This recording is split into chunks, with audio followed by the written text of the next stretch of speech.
Salam everybody Sénégal siyaar bi ngay ñëpp man la Boutique Laye aka de Ruelle baax baax maa ngi fii ci biir TDK Workshop.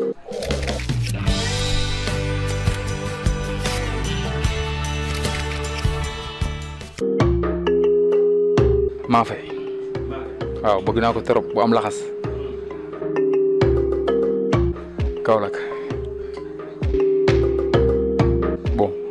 café Touba moo ma gënal mais ataaya laay naan léegi parce que café Touba da am lu may def ko am moo tax sama jabar daa xees mu xees waaw El Hadj Diouf bon Sadio man dafa timide quoi te man dama bëgg ko saay-saay El Hadj Diouf moo gën a saay-saay waaw xanaa bàyyi xel du yor saay-saay El Hadj Diouf moo gën a saay-saay quoi je dirais ñànku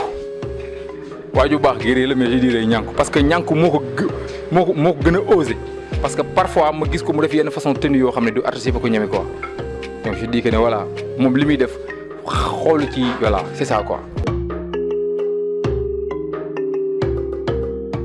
maa ngi soog a xam li nekk ci njaayum boutique pour nga mën ko foog nga am fulla te nekk ku tiit yenn saa yi nga leb ma bañ ba noppi def ko ay kaf li nga bëgg maa ko am te xaw ma sax lu muy saf jàpp njaax ak sa koppati wengal ko tingom gone gu tuut dog sa lees ndax dërë mu si ngom ku bëgg a xam lu xaw ci koñ bi sax yow la koy laaj mais li ma ñor mooy jaay kaani soble ak laaj xam naa ni réew mi ndoo la nax xiif la mu musi di ngeew fii li fi gën a jar guddi mooy mbiskit ak meew dépense fu këram la nattee ñëw di ma tayle oram leb ma ceeb diwli nag tamaate ñaan ma xorom bisu moom daf may xoy wen yi lay paccal ñëw fii naan ma salut laay jaay ma tàngal si moom fii la jaar concert ñëw fii leb ma warga léegi daf may daw fay ko moo ko warga suba su ne raag bu tar la mag ji nax yi posonu mbóot reyaale un ko ak si ndax yi ak sil Boutique Laye gis nga niñ ko rimee mukk doo fi jaar gis fi lu périmé saa su ne nga gis ko gàddu mburu ñëw di wër bër gis ko man di jaay la prek laaj la jooni wel kër mais Kaolack tàng na maa ngi ñaq faal dégg naa affaire yi tàngoor moo ci baax mais sant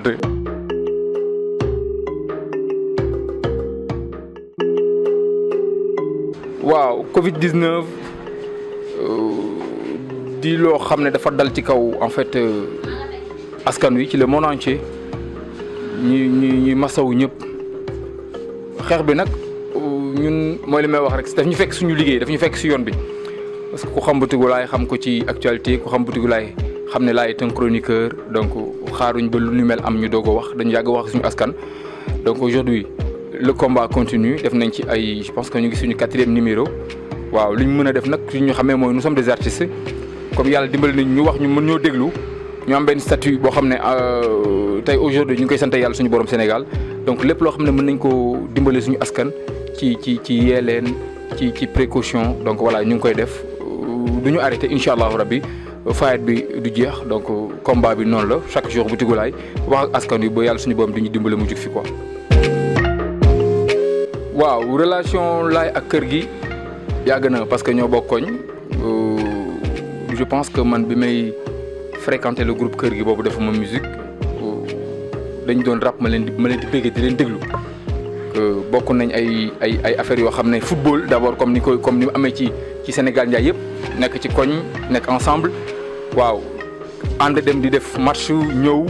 donc gars yi def concert nga topp leen dem seetaan bokk nañ ci ñi nga xam ne ñooñu influence aujourd'hui ñu def hip hop je pense que d'abord li ñu njëkk a bokk mooy dañu bokk dëkk Kaolack boole ci ñu bokk koñ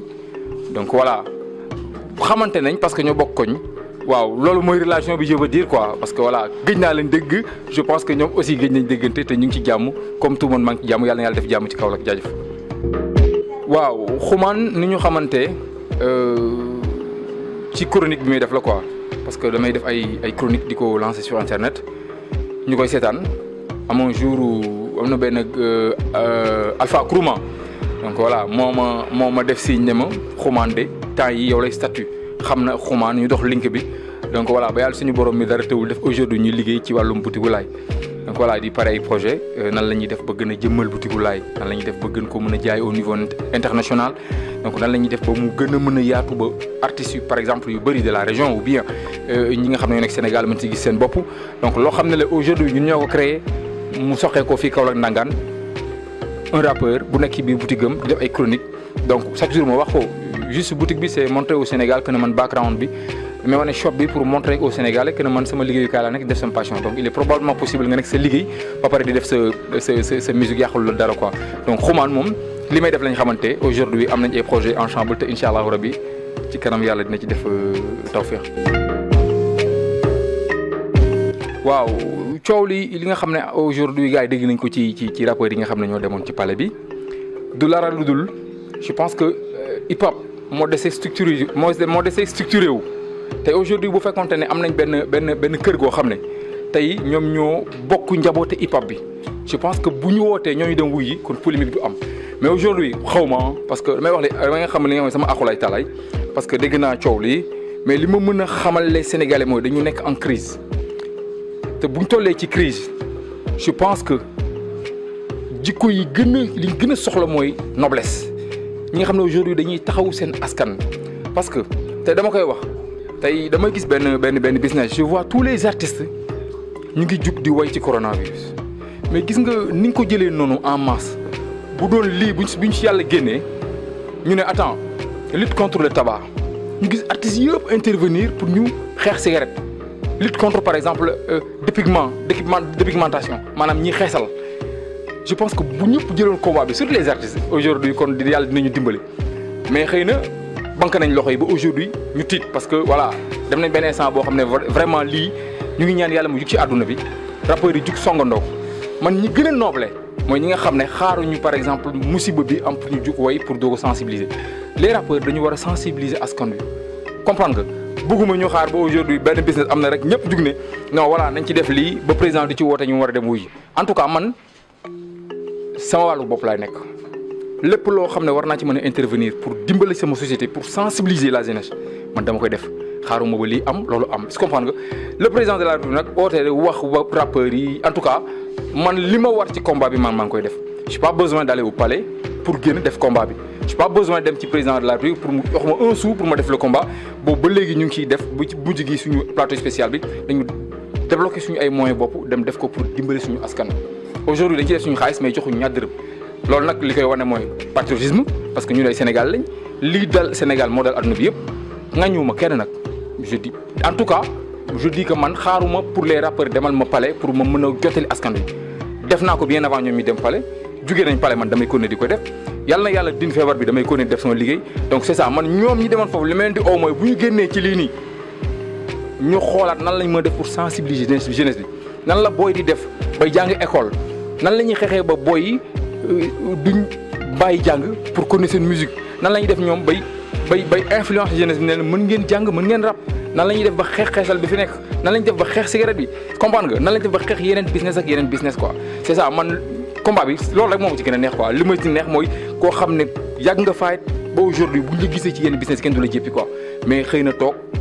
ba benn moment am nga dem gars yi dañ la woowee profitage je dis pas que ne diw mais en tout cas man kenn demalu moon pale man maay ki nga xam ne damay contribuer au développement du pays xaaruma ci Samba xaaruma ci Demba te incha allahu rabbi noonu lay ko nii c'est ça. waaw ñu ngi doon enregistrer pour def album mais je pense que li ñuy njëkk a génne mooy mixtape parce que dafa am temps bu ñuy jëlal enregistrement ak yéen yi c'est-à-dire am lu ñu bëgg te temps boobu noonu il paraît que suñu public mënuñu xaar ci loolu.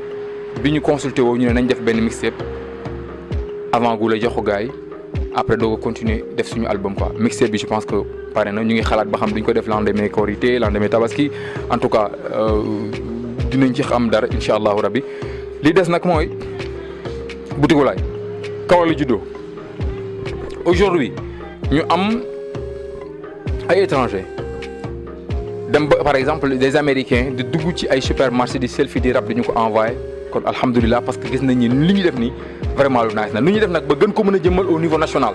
tey boo xoolee chronique yi ñuy def reportage bi ak ci dose yi ñuy def parfois ñu jékki-jékki jël ay nit yoo xam ne dëkkuñ ci région bi mais Boutique Laye moo leen ñor li laay def moo leen ñor bañ koy reprendre ñu leen di oo di ko defandoo ak ñoom donc li ñuy def mooy d'abord suñu carrière ñu def un album encore de freestyle wala ñu def album nag mu xam ne en image en audio lay génn ak yeneen ak yoo xam ne mënu ma ko wax parce que Sénégal gars yi dañu graaw léegi da ngay wax say projet ñu cappat ko ci suuf mais ñu ci ay business yu graaw li ma leer ba leer mooy incha allahu rabbi bientôt gars yi dinañ ko gis mais am nañ ay projets yu yéeme yoo xam ne incha allahu rabbi mu ngi en cours quoi c'est ça. relation ak politique yi fii Kaolack aw ma ko benn yoon laa ko mës a essayé mooy bi ñuy def ñun ku ñu xam-xam ne dañuy yëngu ci social je pense que ñu ngi ci suñu 5e édition mooy jamono yi mbënd mi sonalee waa Kaolack ñu ne en tant que activiste rappeur li ñuy def mooy dañuy def le maximum pour intervenir d'abord def visite de proximité moralement d'abord pour apaiser la souffrance après ñu xool par rapport ak suñu liggéey ñun nan lañ mën a def ba jàppale en fait ñi nga xam ne ñoom ñooy les sinistrés ñu seeti leen waxtaan ak ñoom saafonte ak ñoom les images sont là ku dugg sama page Facebook sama Facebook di nga fekk affaire yi dem uti ay sponsors ay partenaires pour ñu mën ñoo dimbale pour ñu dimbale famille boobu ñu dem seeti le maire Mariama Sarr dem nañ fa benn yoon gisuñu ko ñaari yoon ñu gis ko je pense que boobu lañ doog a jógee Màkka ñu wax ak moom li nga xam ne moom la ñu mbébét ci région bu Kaolack mën nañu waaw amul benn problème dina ci jàpp ñu dem ba dernier moment ba ki nekk di daw ma ne non duñ ci daw ñun li ñu war nañ ko def nañ bàyyi le maire fële ñu def li ñuy def yàlla suñu borom dimbale ñu amoon ci ay partenaires tels que Madar Post One Voix Vitale dem nañ dañu bëgg a dimbale ay doomu aadama ñu génne seen doole ñu def benn concert bi ñu ko defee woon Cœur de Ville maanaam entrée gratuite la woon mais loo am indil la ñu waxoon doo dugg ci concert bi ak loxo yi neen su amee benn Vitale indi ko savon indi ko lépp lañ dajale si porte bi mu pare ñu ànd ak la presse dem joxe ko je pense que jàppale woon nañ ci 32 familles fii à Kaolack xaaruñ ko bi ñuy def suñu deuxième édition amul benn politique bi ci jàpp 3e naka noonu 4e ba 5e parce que xam la problème bi man mënu ma ne tey sans les politiques man li ma war a def pour ma région du ma ko def donc damay def bañ fekk si ma si li may def man ak sama label te incha allahu rabi maa ngi continuer def biñ mujjee def mooy avec la pouponnière Lamine Coulibaly de Bongré def nañ concert ne kuy ñëw da nga indi couche meew savon lépp loo xam ne xale bi da koy soxla ak xaalis biñ ci amoon def ay quête de don wàcc ci tali bi li ma gënoon neex mooy 100 francs Jakarta maan lañ doon lijjanti la Jakarta maan yi ñoom ñoo ci jàpp pour que ñu dimbale pouponnière Lamine Coulibaly demaatuñu woon ci benn autorité pour wax la lii wala lii nangam l'actualité est là ñoom yëg nañu comme niñ ko yëgee donc ñun li ñuy def mooy étant des Kaolackois étant des activistes xaaruñu ma Samba xaaruñu ma Demba dàquñu kenn nag mais politique bu ñëw bëgg a gis ne ñëw li ñu yëkkati moo la yëkkati ñu ànd ak yow képp koo xam ne da nga bëgg a dimbale askan wi ñëw ñu ànd ak yow ci loolu ànduñu ak yow ci nag pour jéem a fal ma Samba wala ma Demba mais képp ku bëgg a dimbale askan wi bon ñun ñu ngi fi boo ñëwee ñu ànd ak yow dimbale askan parce que askan moo ñu ñor quoi c'est ça. di ñaan yàlla suñu borom lii di feebar bi mu jóg ci àdduna bi waaw mu jóg ci àdduna bi balaa la bu wàcc ci àdduna bi egsi na Sénégal lenn rek moo ma ci métti te mënuñ ci dara mooy fokk ñu nangu mooy aujourd'hui gouvernement bi dafa jël ay li ñuy wax dañoo nekk ci état d'urgence gouvernement bi jël ay mesures yoo xam ne tey mu ngi gàllankoor Sénégal njaay yu bari parce que lu tax lañ jël arrêté yi ñu def dafa àndut ak ay mesures d'accompagnement pour yu mën a dimbale askan wi wala boog bu ñëwee dafa yéex may maskowu Sénégalais yi di leen wax ne nag métti na trop mais nag lii nii fokk ñu ànd ak état bi ñu xeex ko daf ñu bett chaque jour mu wax ko ne dañoo yéex a tëj suñu ay frontières dañoo yéex a jël suñu ay matuwaay dañu gis que ne la vague arrive ñu dox ci mbedd yi wax leneen dugg ci yeneen ba mun a kët na jon suñu kaw ñuy soog a jug mais comme egsi na fii nag il va falloir que ñun ak état bi ñu ànd xeex business yi couvre-feu nañu rusloo policiers yi ngir yàlla ak yonent bi 20h bu jotee ñoom nañ taxawaalu bay nelaw ci mbedd bu gis mbindeef ci àdduna bi ñu yombal leen liggéey bi dimbale suñu bopp yàlla mën a génne lii ci Sénégal quoi loolu lay ñaan muy aujourd'hui li nga xam ne moom mooy feer bu fi nekk yàlla na fi dëñ ci barki Maolana Cheikh Ibrahima Niass Baye yàlla na fi dëñ ci barki Khadimul Khadim yàlla na fi dëñ ci barki Maodo Malick Sy ci barki Limamou Laye Bu Kunta Ndiassane ci barki église catholique bi ci ñi nga xam ne ñoom ñu yàgg ci xeex pour Sénégal am stabilité ci diine ci aada ci lépp yàlla na yàlla waaw rus ñooñu ba feebar bu jug Sénégal jug ci àdduna bi yëpp quoi. leen nag laay ñaan mooy monsieur le gouverneur de la région de Kaolack arrêté bi baax na trop mais 14 heures baaxul pour commerçant yi dafay metti c'est très très dur wax dëgg fa yàlla am na ñu may woo di ko joytu man nag li ma mën mooy comme man wax askan wi dégg ma li ma mën mooy ñu ñaan yàlla na feebar bi nag gën a reculer mais nag comme yenn région yi ni ñu ko amee mu dem ba ay 16 heures boo ñu ko defalee ñu jël parce que dépense dong la ñuy daw dañuy xëy suba ngoon yot di taxale métti na trop am na ñoo xam ne 2 heures la ñuy teg seen place yi di dox di ñibbi stress boobu rek mën na feebar nit parce que amuñu ñu yóbbu seen kër yi lillaahi wa rasuuli métti na trop te ñun ñoo war a répondre pour à ce que mën a xeex li parce que combat bi du rek le gouverneur du rek le président mais askanu yëpp la mais nag bu fekkente ne arrêté bii nga def nii 14 heures marché bi tëj Kaolack amul cas yàlla bu mu am cas ngir yàlla yonti boo ko mënee pousse ba 16 heures nga def ko te yàlla suñu borom tax bu ko defee bu ñu mënee fortaatu lu ñu yóbbu kër ga def ci fondé wala mu xam sa waaw wala dara lu ñu mën a def ci biir yi mën a nelaw mën a sax aar suñu bopp ba suba ñu mën a xaar ci marché bi loolu moom je lance un appel solennel à monsieur le gouverneur de la région de Kaolack merci beaucoup.